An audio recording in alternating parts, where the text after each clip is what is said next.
السلام علیکم ورحمۃ اللہ وبرکاتہ. نحمده ونصلي على رسوله الكريم اما بعد فاعوذ بالله من الشيطان الرجيم بسم الله الرحمن الرحيم رب اشرح لي صدري ويسر لي امري واحلل عقدة من لساني يفقهوا قولي.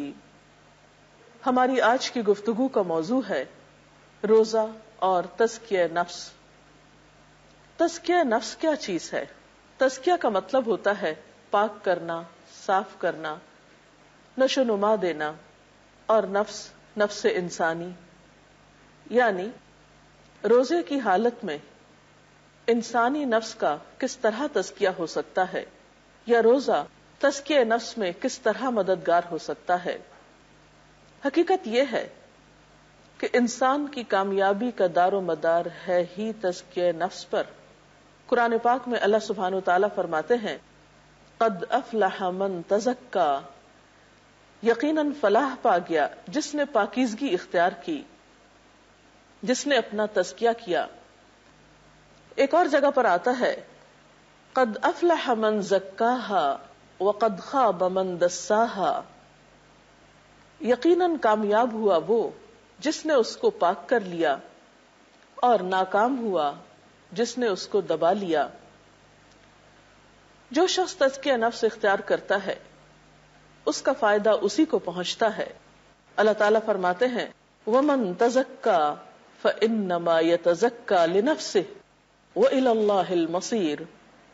جو شخص بھی پاکیزگی اختیار کرتا ہے اپنی ہی بھلائی کے لیے کرتا ہے، اور پلٹنا سب کو اللہ ہی کی طرف ہے.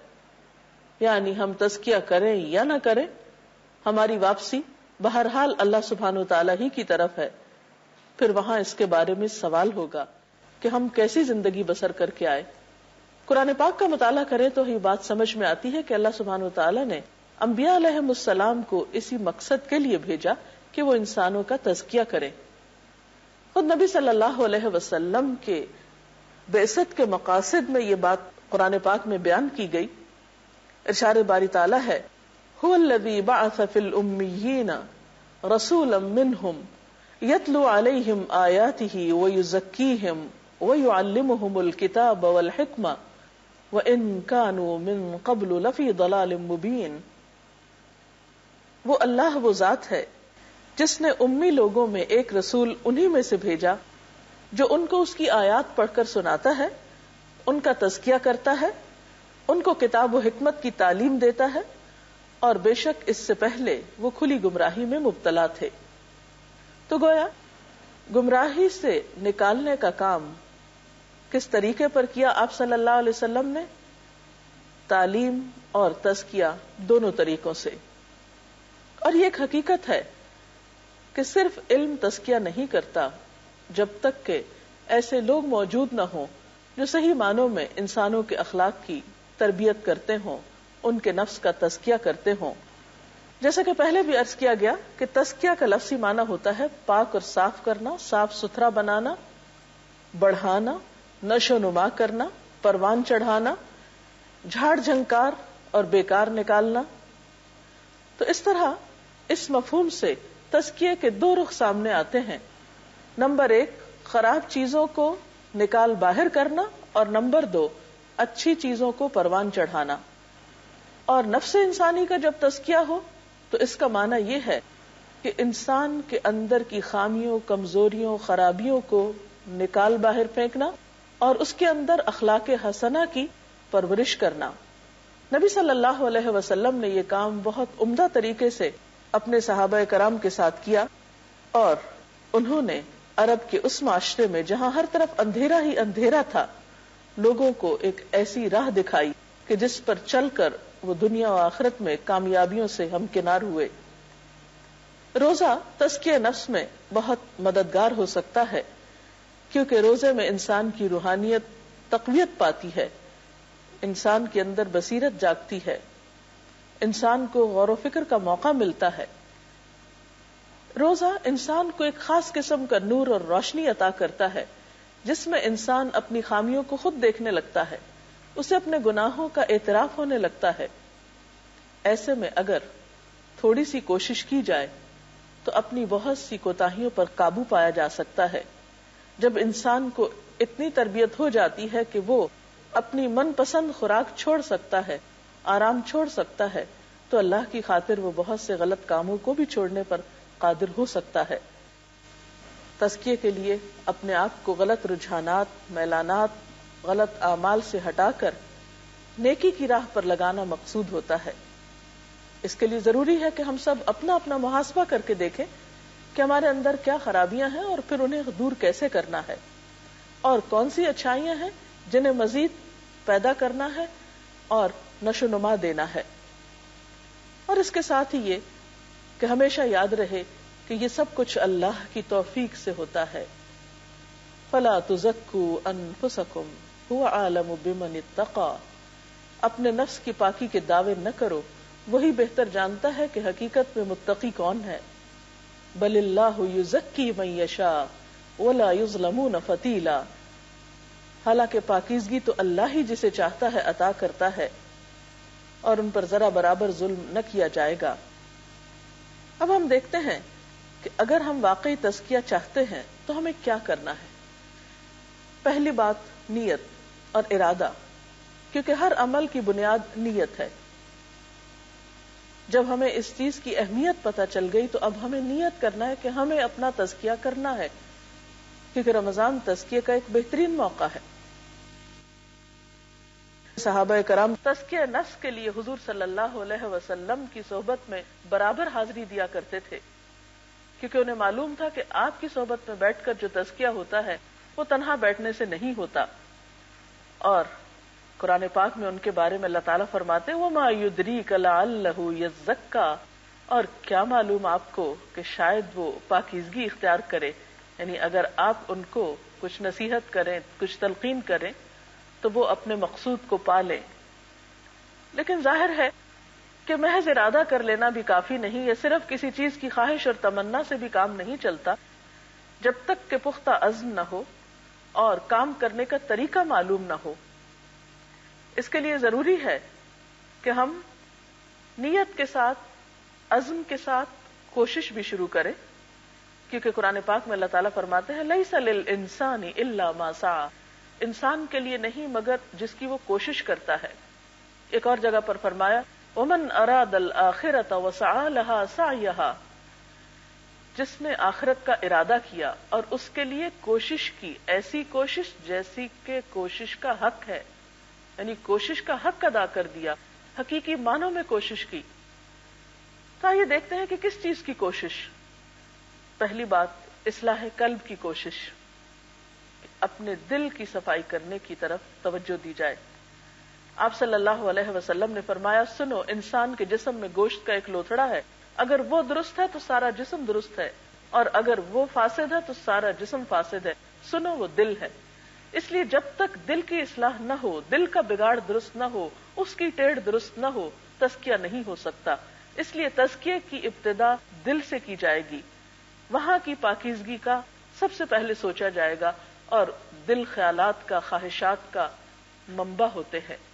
لہذا اپنی خواہشات کو اینالائز کرنا ہوگا، ان کو دیکھنا ہوگا کہ ہمارے دل میں کیا کچھ بسا ہوا ہے.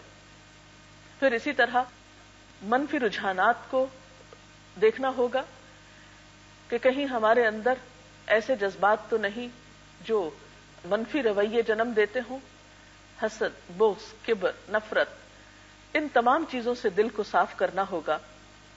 نبی صلی اللہ علیہ وسلم نے فرمایا حقیقت میں فلاح پائی اس شخص نے جس کے دل کو اللہ نے ایمان کے لیے خالص کر دیا اور جسے قلب سلیم عطا کیا. کیونکہ اگر دل کی گندگی دور ہوگی تو ہی ایمان کا نور وہاں پر سما سکے گا. ایک اور حدیث میں آتا ہے ان اللہ لا ينظر الى صورکم واموالکم ولکن ينظر الى قلوبکم واعمالکم، کہ اللہ تعالیٰ تمہاری صورتوں اور تمہارے مالوں کو نہیں دیکھتا بلکہ وہ تمہارے دلوں اور تمہارے اعمال کو دیکھتا ہے. تو عمل سے پہلے بھی دل کو دیکھتا ہے کہ اندر کیا ہے. پھر اسی طرح دل کے اس صفائی کے ساتھ ساتھ اللہ تعالیٰ کے ساتھ گہرا تعلق قائم کرنے کی ضرورت ہے، اور اس میں ہر روز اپنا محاسبہ کرنے کی ضرورت ہے کہ انسان ہر روز رات کو سونے سے پہلے چند لمحات اپنے لیے ضرور نکالے اور یہ دیکھے کہ اس نے آج کون سا ایسا کام کیا ہے جس کے نتیجے میں اسے اللہ تعالیٰ کا قرب حاصل ہوا ہے، اللہ تعالیٰ کی محبت میں کیا اضافہ ہوا ہے، نیک کاموں کا کیا شوق بڑھا ہے، یا یہ کہ دل پر غفلت جیسی رمضان سے پہلے تھی ویسی ہی چھائی ہوئی ہے۔ اور یاد رکھیے کہ اگر آج ہم اپنا محاسبہ نہیں کریں گے تو کل تو حساب ہونا ہی ہے، اسی لیے کہا گیا حاسبوا قبل ان تحاسبوا، اپنا حساب خود کر لو اس سے پہلے کہ تمہارا حساب کیا جائے۔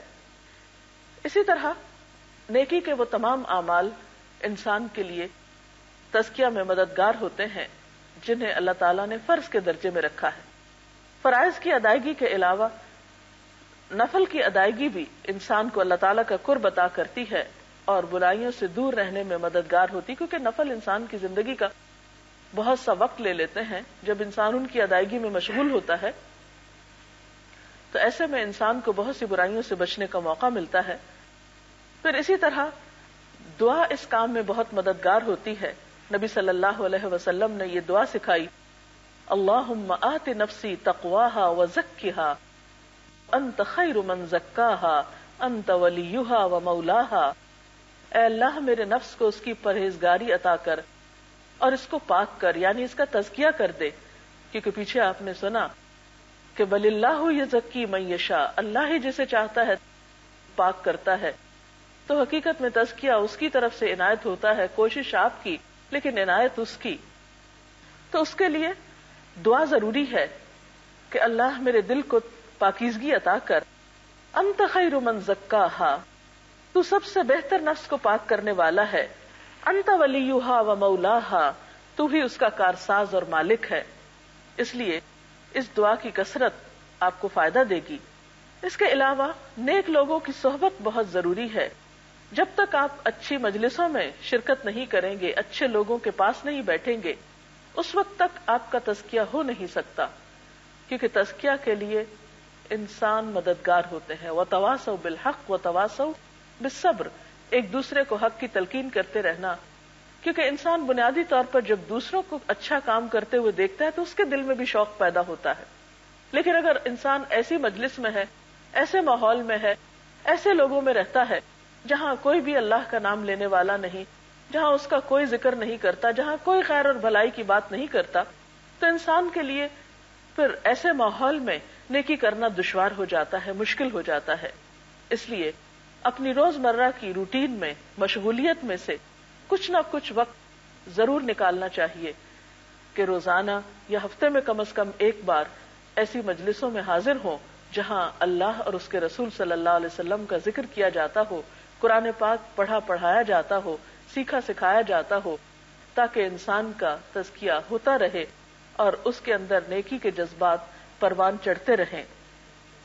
تزکیہ میں خاص طور پر جس چیز کی ہمیں کوشش کرنی ہے وہ زبان کی اصلاح ہے، کیونکہ انسان جب تک اپنی زبان کی اصلاح نہیں کرتا اس وقت تک تزکیہ کا عمل مکمل نہیں ہوتا۔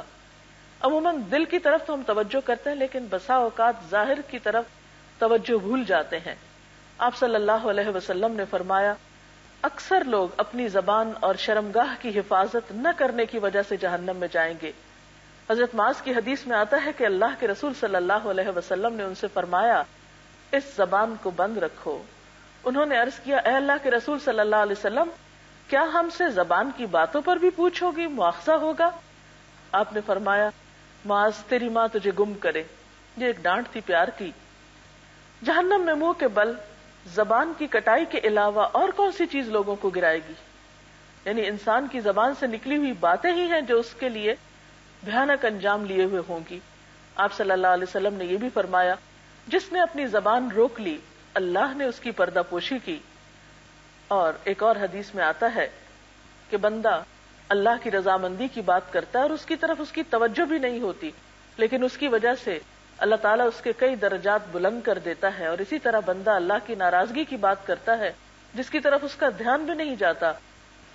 ان تمام باتوں کا خلاصہ کچھ یوں ہے کہ اگر ہم اپنا تزکیہ کرنا چاہتے ہیں تو ہمیں اپنی نیت درست کرنا ہوگی، پھر اس کے لیے کوشش کرنا ہوگی، پھر دعا کرنا ہوگی، اور سب سے پہلے دل کی طرف توجہ دینا ہوگی، اس کے بعد زبان کی طرف توجہ دینا ہوگی، پھر نیک صحبت اختیار کرنا ہوگی، اور سب سے آخر میں اپنے اخلاق کی اچھی طرح جانچ پرکھ اور اپنا حساب محاسبہ. کیونکہ جب تک انسان کا اخلاق اچھا نہیں، اس کا تزکیہ مکمل نہیں، انسان کے نامہ اعمال میں قیامت کے دن سب سے وزنی نیکی انسان کا اچھا اخلاق ہوگا. آخر میں اللہ تعالیٰ سے دعا ہے کہ اللہ تعالیٰ ہمیں اس رمضان میں تزکیہ نفس جیسی دولت سے نوازے. وآخر دعوانا ان الحمد للہ رب العالمین.